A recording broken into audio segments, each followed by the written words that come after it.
비판을 받지 아니하려거든 비판하지 말라. 너희가 비판하는 그 비판으로 너희가 비판을 받을 것이요 너희가 헤아리는 그 헤아림으로 너희가 헤아림을 받을 것이니라. 어찌하여 형제의 눈 속에 있는 티는 보고 내 눈 속에 있는 들보는 깨닫지 못하느냐. 보라, 내 눈 속에 들보가 있는데 어찌하여 형제에게 말하기를 나로 내 눈 속에 있는 티를 빼게 하라 하겠느냐. 외식하는 자여, 먼저 내 눈 속에서 들보를 빼어라. 그 후에야 밝히 보고 형제의 눈 속에서 티를 빼리라. 거룩한 것을 개에게 주지 말며 너희 진주를 돼지 앞에 던지지 말라. 그들이 그것을 발로 밟고 돌이켜 너희를 찢어 상하게 할까 염려하라. 아멘. 우리가 마태복음 말씀을 함께 보고 있는데요. 마태복음은 5장부터 7장까지의 이 세 장의 말씀을 산상수훈이다 이렇게 부릅니다. 예수님께서 산에서 가르치신 말씀이다라는 그런 의미죠. 그런데 여기에는 우리를 향한 하나님의 높은 부르심과 그리고 수준 높은 요구가 담겨 있습니다. 만약 여러분이 이 말씀을 읽으면서 그럼 그렇지, 그 정도는 해야지, 그 정도 수준은 되어야 제자라고 할 수 있지라고 만약 생각하거나 말한다면 아직 이 말씀이 우리에게 어떤 수준의 요구를 하고 있는지를 다 깨닫지 못하고 있는 것입니다. 그동안 우리가 살펴본 몇 가지 말씀만 우리가 돌이켜봐도 알 수 있는 부분 아니겠습니까? 너희의 의로움은 바리새인들의 의보다 나아야 된다라고 말씀하셨습니다. 그저 가볍게 말씀하신 것이 아니라 그렇지 않으면 너희는 결단코 천국에 들어가지 못하리라 이렇게 말씀하셨죠. 십계명의 의미를 예수님이 또 다시 바르게 해석을 해주셨습니다. 단지 살인하지 않고 간음하지 않는다고 계명을 지키고 있다고 착각하지 말라라고 말씀하셨죠. 형제를 마음속으로 미워하는 자는 살인한 자고 또 여자를 보고 음욕을 품는 자는 간음한 자라 이렇게 말씀을 하셨습니다. 또한 원수를 미워하지 않는 것을 넘어서 사랑하라고 말씀하셨습니다. 사람에게 보이려고 구제하거나 기도하거나 금식해서는 안 된다라고 말씀하셨죠. 우리가 이 세상에서 사랑하는 보물들을 이 땅에 쌓아서는 안 되고 하늘에 쌓아야 한다라고 말씀하셨습니다. 그리고 지난 주일에는 내일 일을 위하여 염려하지 말라라고 말씀을 하셨죠. 모두 다 하나같이 하나님의 높으신 요구입니다. 나와는 아무 상관이 없는 것처럼 이 말씀은 참 깊이가 있군요. 옳은 말씀입니다. 그런 세상이었으면 좋겠습니다라고 말할 수 있는 그런 말씀이 아니라는 것입니다. 그저 이 말씀에 우리가 감동하고 박수치고 감탄하도록 주신 말씀이 아니라는 것이죠. 우리더러 그렇게 살아야 한다라고 말씀하는 것이고 그것을 소망하고 또 그것을 목표 삼아야 된다라고 말씀하는 것입니다. 물론 우리도 그것을 모르지 않습니다. 오늘 본문 말씀을 생각해 보십시오. 뭐라고 말씀합니까? 일단 누군가를 비판하는 것에 대해서 경고하고 있죠. 1절을 보십시오. 비판을 받지 아니하려거든 비판하지 말라 이렇게 말씀하십니다. 이 내용을 아직 살피기 전에 이 비판이라는 것을 생각해 봤으면 좋겠습니다. 비판이 있다라는 게 뭡니까? 어떤 것을 이렇다 혹은 저렇다라고 판단하는 것은 기준이 있다라는 것이죠. 뭔가 우리 내면에 고급한 목표가 있다라는 것입니다. 그렇다면 앞서 말씀드린 그런 고급한 요구에 이어서 왜 오늘 본문의 말씀이 등장하는지를 여러분 이해하실 수가 있을 것입니다. 우리 가운데에 예수님께서 말씀하신 그 고급한 기준이 들어왔다, 자리 잡았다라는 그런 의미입니다. 그렇기 때문에 비판 의식이라는 것이 생긴 것입니다. 이것은 분명히 긍정적인 측면 아니겠습니까? 우리는 그저 아무 생각 없이 사는 사람들이 아니라는 것이죠. 무엇이 옳은지 또 무엇이 그른지를 판단하며 사는 사람들이라는 것입니다. 그리고 하나님께서는 특별히 믿는 우리에게 영적인 분별력을 주셨습니다. 로마서 12장 2절의 말씀을 여러분 기억하십니까? 이렇게 말씀하죠. 너희는 이 세대를 본받지 말고 오직 마음을 새롭게 함으로 변화를 받아 하나님의 선하시고 기뻐하시고 온전하신 뜻이 무엇인지 분별하도록 하라, 이렇게 말씀합니다. 그렇죠. 이것이 바로 우리에게 주신 분별력이고 기준인 것입니다. 그래서 우리에게 비판이라고 하는 것이 있는 것입니다. 그럼 오늘 본문 말씀도 보십시오. 우리가 이 말씀을 그냥 쉽게 보면, 언뜻 보면은 그저 우리에게 비판하지 말라라는 그런 경고의 말씀 정도로만 들릴 수가 있습니다. 마치 예수님께서 요한복음 말씀을 보면 가늠하다가 현장에서 잡힌 여인을 둘러싼 그 사람들에게 너희 중에 죄 없는 자가 먼저 돌로 치라라고 말씀하신 것과 같이 그와 비슷한 말씀처럼 들리는 것입니다. 그래, 누가 누구를 비난하겠어? 누가 누구를 비판할 수 있지? 라는 생각으로 그저 관대한 사람, 착한 사람이 되라는 말씀인 것처럼 보이죠. 하지만 그렇지 않습니다. 여러분, 산상순 말씀에 상당수의 말씀을 보면 우리가 비판적인 능력을 사용해야 된다라는 것을 전제로 말씀하시는 내용들이 상당히 많이 있습니다. 바리새인의 의보다 나으려면 어떻게 해야 됩니까? 당연히 어떤 면에서 바리새인들이 문제인지, 그리고 그들보다 나은 의라는 것은 무엇인지를 판단을 해야 되겠죠. 이방인들과 같아서는 안 된다는 말씀도 마찬가지 아닙니까? 이방인들과 믿는 우리가 과연 무엇이 다른지를 우리는 판단을 해야 되는 것입니다. 오늘 본문 6절만 해도 그렇지 않습니까?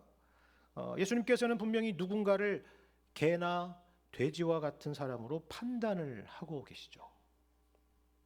그리고 오늘 읽지는 않았지만 7장 15절 이하에 등장하는 말씀도 마찬가지입니다. 거짓 선지자들인지 아닌지를 그들의 열매를 보고 알 수 있어야 된다, 판단해야 된다라고 말씀하는 것입니다. 모두 다 판단에 대한 말씀이고 그 바탕에는 그것을 그렇게 판단하는 비판 의식이 전제되어 있는 것입니다. 예수님께서 너희는 뱀같이 지혜롭고 비둘기처럼 순결하라 하신 말씀도 그와 같은 의미입니다. 우리에게 비판이 있다라고 하는 것은 분별력이 있다라는 것이고, 이런 측면에서 분명히 이것은 긍정적인 측면이 있다라는 것입니다. 자, 그런데 그렇다고 한다면 오늘 말씀은 상당히 의외의 말씀이죠. 왜 그렇습니까?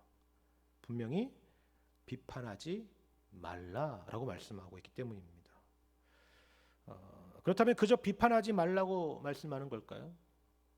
그렇지 않습니다. 여러분 잘 보시면 여기 이 명령에는 분명히 특이한 부분이 담겨 있습니다. 어떤 부분에서 그렇습니까? 여러분 1절과 2절을 다시 한번 보십시오. 이렇게 말씀합니다.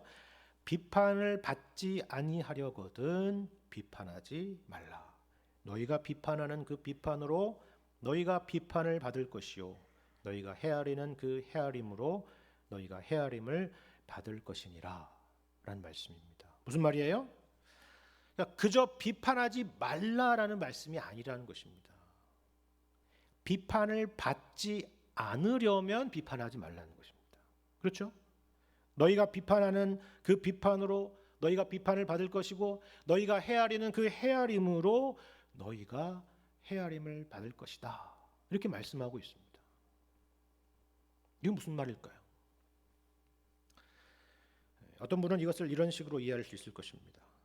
이 말씀은 누군가에게 비난받지 않으려면 너도 비난하지 말라라는 말씀이 아니냐 하는 겁니다. 내가 뭐라고 하지 않으면 그 사람도 나에게 뭐라고 하지 않을 것이다. 이렇게 생각하는 것이죠.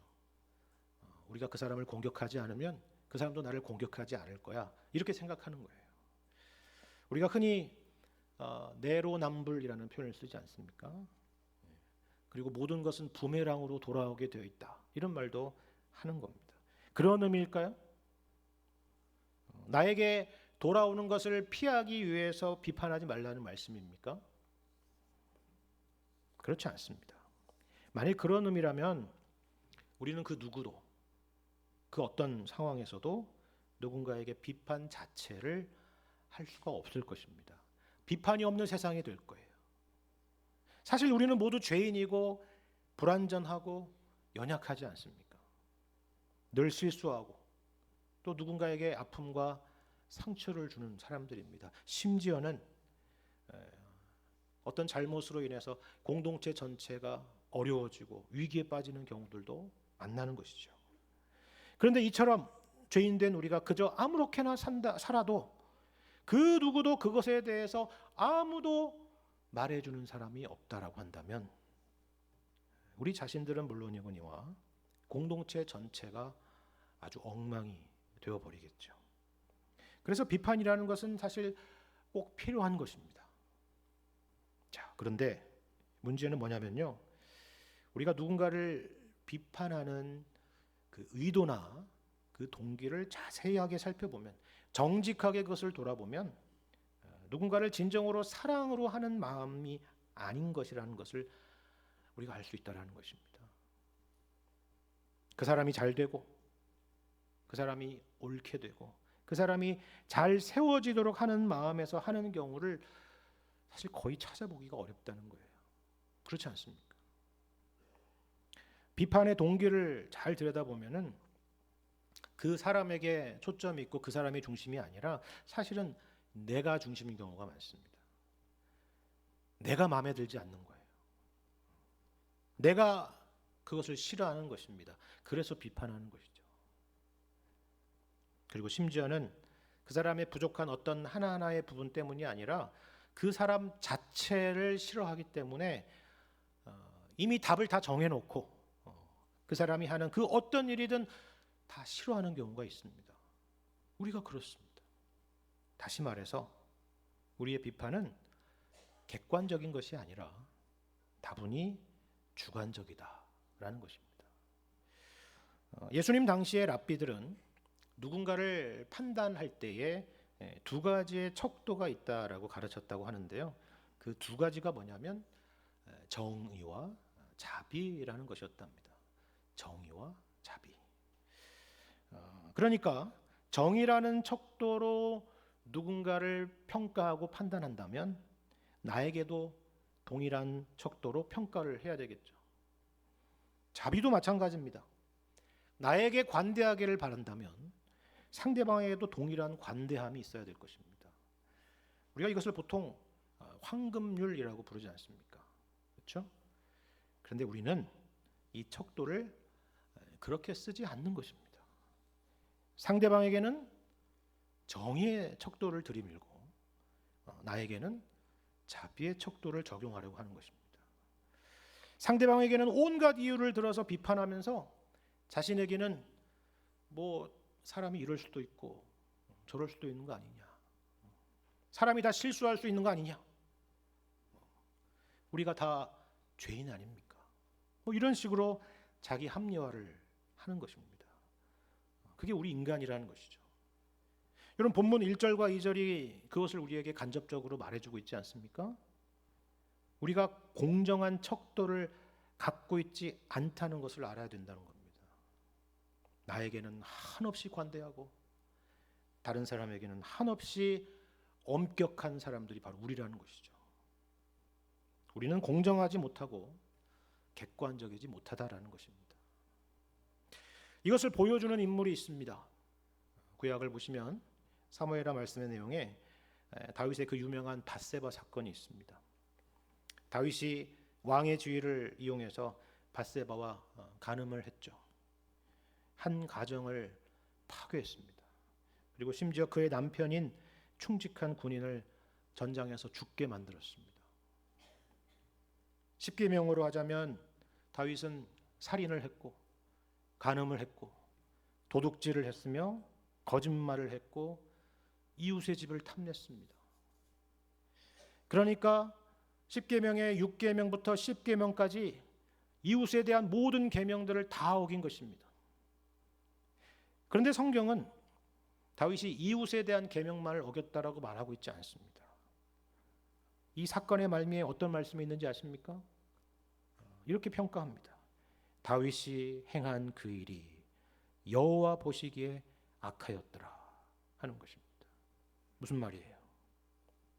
다윗은 이웃에 대한 계명만이 아니라 하나님에 대한 계명도 어겼다라는 것입니다. 모든 계명을 어겼다는 거죠.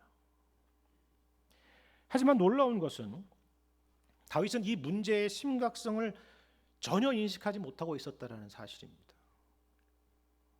물론 다윗이 그랬다고 직접적으로 말씀하고 있지는 않습니다. 그런데 이어지는 말씀을 보면은 나단 선지자를 통하여서 하시는 말씀을 보면은 충분히 다윗이 그랬을 수 있습니다.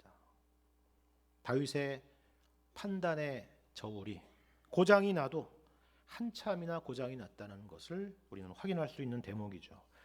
그래서 그것을 일깨우시기 위해서 하나님께서는 나단 선지자를 다윗에게 보내셔서 이런 말씀을 하십니다.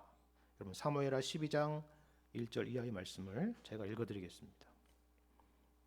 무엇이 문제였는지 한번 살펴보세요. 단순히 범죄를 떠나서 다윗에게 뭐가 문제가 되었는지를 보십시오. 여호와께서 나단을 다윗에게 보내시니 그가 다윗에게 가서 그에게 이르되 한 성읍에 두 사람이 있는데 한 사람은 부하고 한 사람은 가난하니 그 부한 사람은 양과 소가 심이 많으나 가난한 사람은 아무것도 없고 자기가 사서 기르는 작은 암양 새끼 한 마리뿐이라. 그 암양 새끼는 그와 그의 자식과 함께 자라며 그가 먹는 것을 먹으며 그의 잔으로 마시며 그의 품에 누움으로 그에게는 딸처럼 되었거늘 어떤 행인이 그 부자에게 오매 부자가 자기에게 온 행인을 위하여 자기의 양과 소를 아껴 잡지 아니하고 가난한 사람의 양 새끼를 빼앗아다가 자기에게 온 사람을 위하여 잡았나이다 하니 다윗이 그 사람으로 말미암아 노하여 나단에게 이르되 여호와의 살아계심을 두고 맹세하노니 이 일을 행한 그 사람은 마땅히 죽을 자라. 그가 불쌍히 여기지 아니하고 이런 일을 행하였으니 그 양새끼를 4배나 갚아주어야 하리라 한지라. 나단이 다윗에게 이르되 당신이 그 사람이라.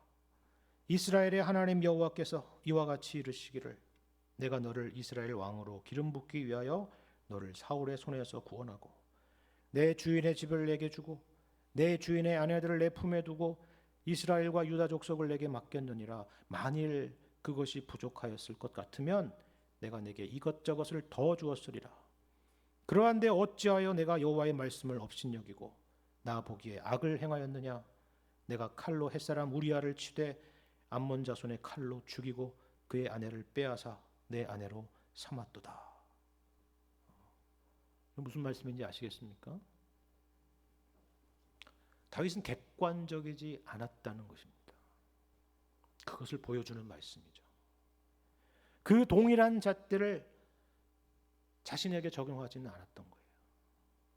다윗의 판단의 저울은 고장난 저울이었다는 것입니다. 일관되지 않은 저울입니다. 자기 중심적인 저울이고 편향된 척도죠. 선지자 나단을 통해서 이것을 지금 다윗에게 일깨우는 것입니다. 여러분 이런 맥락에서 오늘 본문 2절 말씀을 한번 다시 보시기 바랍니다.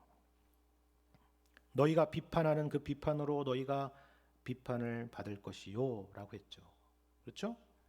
근데 여기 너희가 비판을 받을 것이요 라고 하는 것은 이런 보시는 것처럼 이건 수동태적인 표현입니다. 그렇죠? 자, 그렇다면 누구로부터 비판을 받을 것이란 말씀일까요? 물론 우리는 쉽게 생각하기로는 내가 비판하는 그 사람에게 내가 똑같이 비판을 받을 거다 이런 생각을 하게 되죠. 하지만 그런 의미가 아닙니다. 여기서의 주체는요 상대방이 아니라 하나님입니다. 이것을 보통 신적 수동태다 이렇게 이야기를 하는데 그것입니다. 그러니까 다시 말씀드리자면 너희가 비판하는 그 비판으로 너희가 하나님께 비판을 받을 줄 알라라는 것입니다. 이 말씀은 두 가지 의미가 있습니다. 하나는 뭐냐면 하나님은 인간과 달리 항상 공정한 척도로 동일한 잣대로 우리를 판단하시리라라는 것입니다. 앞서 본 것처럼 우리에게는 자비의 척도를 그리고 다른 사람에게는 정의의 척도를 들이밀 때가 많지 않습니까? 그런데 하나님은 그렇지 않으시다라는 것입니다. 우리가 정의의 척도로 누군가를 비판하면 하나님도 우리에게 정의의 척도로 그렇게 하시리라는 것입니다. 반대로 우리가 자비의 척도로 누군가를 용서하면 하나님도 우리에게 그렇게 하시겠다는 거예요. 여러분, 이것을 잘 보여주는 말씀이 있습니다. 나중에 마태복음 18장 말씀을 보시면 우리가 잘 아는 그 유명한 1만 달란트 빚진 자의 비유가 등장하는데요. 그 내용이 바로 그것입니다. 1만 달란트 빚진 사람은 주인으로부터 아무 이유와 조건 없이 그 모든 빚을 탕감받았죠. 그런데 정작 그 채무자였던 그 사람은 고작 100데나리온 빚진 사람에게 그 채무를 이행하도록 강제하여서 심지어 옥에 가두어버렸습니다. 물론 불법적인 것이 아닙니다. 합법적인 것이고 정의를 집행한 것입니다. 그렇죠. 그런데 그 소식을 들은 주인이 분노하죠. 그리고 뭐라고 말씀하는지 아십니까? 이런 말씀입니다. 굉장히 중요한 말씀입니다. 내가 너를 불쌍히 여김과 같이 너도 내 동료를 불쌍히 여김이 마땅하지 아니하냐라는 것입니다. 무슨 말이에요? 내가 너에게 자비했다면 너도 자비해야 되는 것 아니냐라는 말씀이에요. 그런데 왜 너는 나의 자비를 정의로 갚느냐라고 말하는 것입니다. 그렇다면 나도 너를 똑같이 정의로 대하겠다라는 것입니다. 그래서 그에게 그 빚을 다 갚도록 옥졸들에게 넘기게 되었다는 말씀으로 이 비유가 마무리되고 있습니다. 무슨 말인지 아시겠습니까? 우리가 누군가에게 행한 그대로 하나님도 행하시겠다는 거예요. 정의의 척도에는 정의의 척도로, 자비의 척도에는 자비의 척도로 하시겠다는 것이죠. 놀라운 말씀입니다. 우리는 이것을 우리가 잘 알고 있는 주기도문의 기도 내용 가운데서도 확인할 수 있지 않습니까? 어떤 기도가 있어요? 우리가 우리에게 죄 지은 자를 사하여 준 것 같이 우리 죄를 사하여 주옵시고 라는 기도입니다. 이처럼 하나님은 언제나 우리에게 공평하시고 공정하십니다. 우리가 주의 깊게 들어야 될 말씀입니다. 하나님이 우리를 판단하시고 우리를 헤아리신다라고 하는 이 말씀은 두 번째로 또 다른 의미가 있습니다. 그것은 뭐냐면 우리를 판단하실 분은 궁극적으로 하나님 한 분뿐이시다라는 사실을 기억해야 된다라는 것입니다. 우리가 판단자가 되어서 하나님 노릇을 하려고 해서는 안 된다라는 거예요. 여러분, 욥기 말씀에서 욥의 세 친구들을 생각해 보십시오. 이들이 욥을 비판하는 그 비판의 내용을 생각해 보세요. 이들의 문제 중에 하나는 뭐냐면 이들은 이미 욥의 고통에 대한, 욥의 고난에 대한 답을 다 가지고 있다는 데 있습니다. 욥은 그것이 아니라고 말하는데도, 그것으로는 나의 고통의 문제가 해답이 될 수 없는다고 말하는데도 이 세 친구들은 이것이 바로 너의 문제야, 이 문제 때문에 네가 고통을 겪는 거야 라고 단정을 하고 마침표를 찍어버리는 것입니다. 하나님 자리에 서 있는 것이죠. 물론 이 친구들은 자기들 나름대로 안타까워서 하는 말입니다. 하지만 우리가 욥기의 결론에서 보는 것처럼 하나님은 그 이상이십니다. 그들의 주장이 옳았다거나 틀렸다는 것이 핵심이 아니라 하나님은 그것을 뛰어넘는 분이시다라고 말씀하고 있죠. 우리가 어떻게 한 사람 가운데 일하시는 하나님의 지혜와 일하심을 다 헤아릴 수가 있겠습니까? 우리가 어떻게 하나님의 자리에 서서 누군가를 판단하고 비판할 수가 있을까요? 불가능한 일입니다. 우리는 표면적인 것밖에 모르지 않습니까? 우리가 누군가에 대해서 알 수 있는 것은 그저 우리 눈에 보이는 그러한 외적인 행동밖에 없는 것이죠. 눈에 드러나는 것밖에 우리는 판단할 수 있는 근거가 없는 것입니다. 어떻게 해서 지금의 그 모습이 나타날 수밖에 없었는지, 그 가운데 하나님의 일하심은 무엇인지, 하나님께서 그 영혼을 어떤 방향으로 인도하시기 위해서 이 과정이 허락되는 것인지 우리는 다 알 수가 없는 것입니다. 그러므로 우리는 하나님의 노릇을 해서는 안 된다라는 것입니다. 물론 그렇다고 해서 모든 일을 나 몰라라 하라는 말은 아닙니다. 하나님이 다 알아서 하시겠지 하면서 무관심하라는 말이 아니에요. 여러분, 오늘 본문 3절부터 5절까지의 말씀을 한번 보시길 바랍니다. 이렇게 말씀하죠. 어찌하여 형제의 눈 속에 있는 티는 보고 내 눈 속에 있는 들보는 깨닫지 못하느냐. 보라, 내 눈 속에 들보가 있는데 어찌하여 형제에게 말하기를 나로 내 눈 속에 있는 티를 빼게 하라 하겠느냐. 외식하는 자여, 먼저 내 눈 속에서 들보를 빼어라. 그 후에야 밝히 보고 형제의 눈 속에서 티를 빼리라 라는 말씀입니다. 우리는 여기서 먼저 우리 눈에 들어와야 될 한 단어가 있다면요, 바로 형제라는 단어입니다. 형제. 모든 구절마다 포함되어 있죠. 3절에도 4절에도 5절에도 형제라는 단어가 있습니다. 어떤 분은 왜 여기에 형제는 있는데 자매는 없습니까? 이렇게 물을 수가 있는데요. 그런데 성경에서 형제라고 하는 것은 남녀 구분 없이 구원받은 하나님의 자녀들을 총칭하는 말입니다. 주님의 제자들을 말하는 것이고 교회를 말하는 것입니다. 그런데 이 형제의 문제가 뭐라고 되어 있어요? 눈 속에 티가 있다라는 것입니다. 문제가 있다는 것이죠. 물론 작은 것이지만 분명히 문제가 있다는 것입니다. 그런데 왜 이런 표현을 썼을까 하는 것을 한번 생각해 봤습니다. 왜 눈 속에 작은 티를 말씀하셨을까요? 우리가 받은 구원을 한번 생각해 보시길 바랍니다. 이 구원은 완전한 구원입니다. 예수님께서 십자가에서 우리의 모든 죄의 문제를 해결해 주셨기 때문이죠. 우리는 예수 안에서 의인입니다. 그러니까 눈에 티가 있다고 해서 우리 몸에 문제가 있는 것은 아니라는 것입니다. 하지만 우리는 구원의 완성의 자리에 이르기까지 이 땅을 살아가면서 늘 연약함을 만납니다. 못난 모습들이 있죠. 그것이 티라는 것입니다. 그리고 이 티는 이 땅에 살아가면서 우리가 늘 경험하는 것이고 또한 늘 제거되어야 되는 것입니다. 변화되어야 하죠. 방치되면 안 됩니다. 오늘 말씀에서 비판하지 말라고 했으니 이제 비판하지 않아야겠다. 형제의 눈에 뭐 티가 있든 없든 나는 이제 상관 안 할 것이다. 그럼 나도 편하지. 어차피 하나님이 알아서 하실 거 아닌가? 그런 말씀이 아니라는 것입니다. 그래서는 안 된다는 거예요.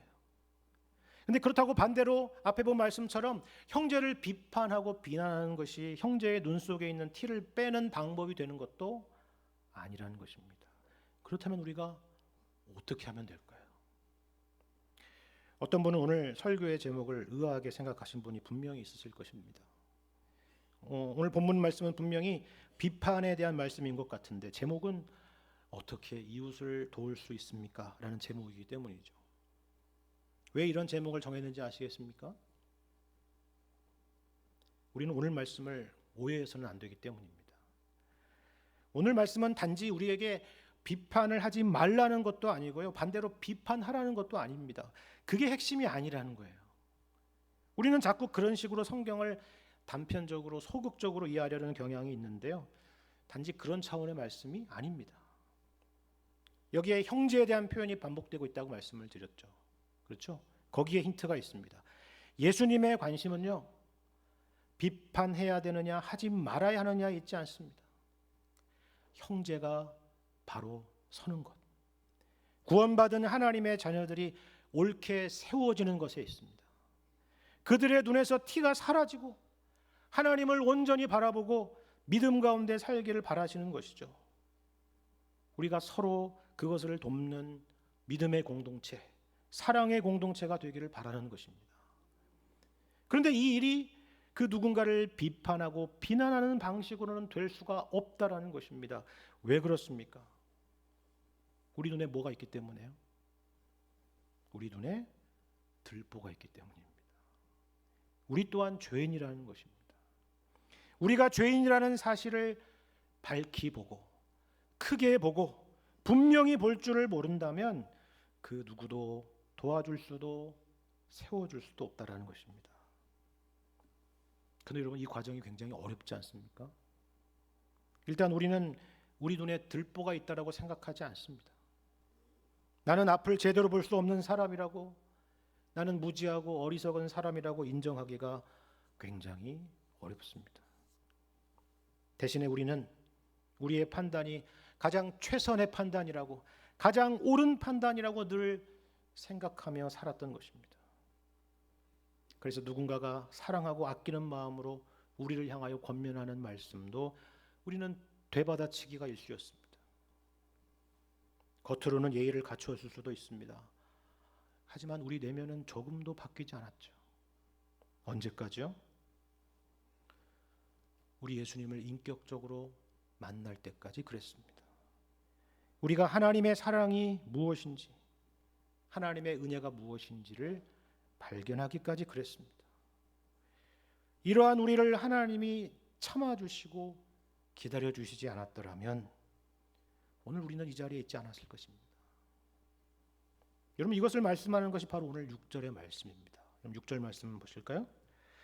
거룩한 것을 개에게 주지 말며 너희 진주를 돼지 앞에 던지지 말라. 그들이 그것을 발로 밟고 돌이켜 너희를 찢어 상하게 할까 염려하라 라는 말씀입니다. 여러분, 여기서 거룩한 것이나 진주로 비유되는 것은 천국 복음 메시지를 말하는 것입니다. 그런데 어떤 사람들은 이 말씀을 이해할 때 이렇게 이해를 해요. 우리가 누군가에게 복음을 충분히 전했는데도 그 사람이 의도적으로 막 거부를 하거나 반대를 하거나 심지어는 우리를 경멸하는 그런 사람들에게는 이제는 더 이상 노력할 필요가 없다. 신발을 털어버리고 떠나자. 그렇게 이해하는 사람들이 있습니다. 물론 그럴 수 있습니다. 일면 맞는 말입니다. 예수님도 그와 비슷한 말씀을 하신 적이 있고 사도 바울의 사역 가운데서도 그와 같이 행한 적이 있기 때문입니다. 그런데요, 만일에 이 6절의 말씀이 정말 그와 같은 의미라고 한다면 우리는 과연 오늘 이 자리에 있을 수 있을까요? 우리는 과연 오늘 이 자리에 있을 수 있었겠느냐 하는 것입니다. 여러분은 복음을 듣자마자 감격하고 항복하고 주님 앞에 무릎을 꿇었습니까? 그렇지 않았죠. 우리가 사실 본문에서 말하는 개와 같았고 돼지와 같았지 않았습니까? 거룩한 것이 무엇인지 몰랐고 복음이 진주보다 가치 있는 것이라는 것을 우리가 모르지 않았습니까? 그러니까 어찌 보면 그것들을 발로 밟고 그걸 주는 사람에게 적대감을 갖는 것이 정상적이지 않았습니까? 과거에 교회를 다니면 늘 여러분 듣는 말이 있지 않았습니까? 교회에 다니면 밥이 나오냐 쌀이 나오냐 이런 말들이었습니다. 그렇습니다. 우리가 복음에 대해서 정말 무지했고 우리가 생각하는 수준이 그것뿐이었기 때문에 우리도 마찬가지로 그렇게 무시했던 것입니다. 그게 보이지 않았기 때문이죠. 그런데 만일에 우리에게 그렇게 복음을 전했던 사람이 우리의 그런 거부와 거절과 무시를 보고 신발을 털어버리고 떠나버렸다라면, 그래서 포기했더라면, 그래서 다시는 우리를 위해서 기도조차도 하지 않았더라면 우리는 지금 이 자리에 결코 없었을 것이란 말입니다. 그렇다면 이 말씀이 우리에게 어떤 의미인지 아시겠습니까? 우리가 그 오랜 시간을 통해서 하나님의 은혜로 우리의 눈에 들보가 사라지는 은혜를 입게 되었다면, 복음 안에 담겨있는 거룩한 것과 진주가 보이기 시작했다면 이제 우리도 동일한 모습으로 우리의 이웃과 우리의 형제 자매들에게 그렇게 행해야 되지 않겠느냐라는 것입니다. 우리의 마음은 급합니다. 참아주지를 못하죠. 그래서 설익은 비판이 있지 않습니까? 그리고 이내 한 사람을 단정해버리고 포기해버리는 것까지 이르는 것입니다. 그래서는 안 된다라는 것입니다. 하나님께서 여러분을 얼마나 참으시고 기다리셨는지, 여러분을 위하여 기도하는 그 누군가가 얼마나 간절한 마음과 안타까운 마음으로 기도하며 기다렸는지를 생각해 보시기를 바랍니다. 그 마음으로 형제들을 대하는 것입니다. 그 마음으로 권면하고 그 마음으로 기도하며 기다리는 것이죠. 이것이 바로 형제를 세우는 길이고 이웃을 돕는 길이라는 사실을 기억하시기를 바랍니다. 그래서 형제를 향한 안타까운 마음과 사랑하는 마음으로 온유한 심령으로 서로를 위하여 기도해주고 또 세워주고 기다려줄 수 있는 그러한 여러분과 제가 되기를 주님의 이름으로 간절히 축원합니다.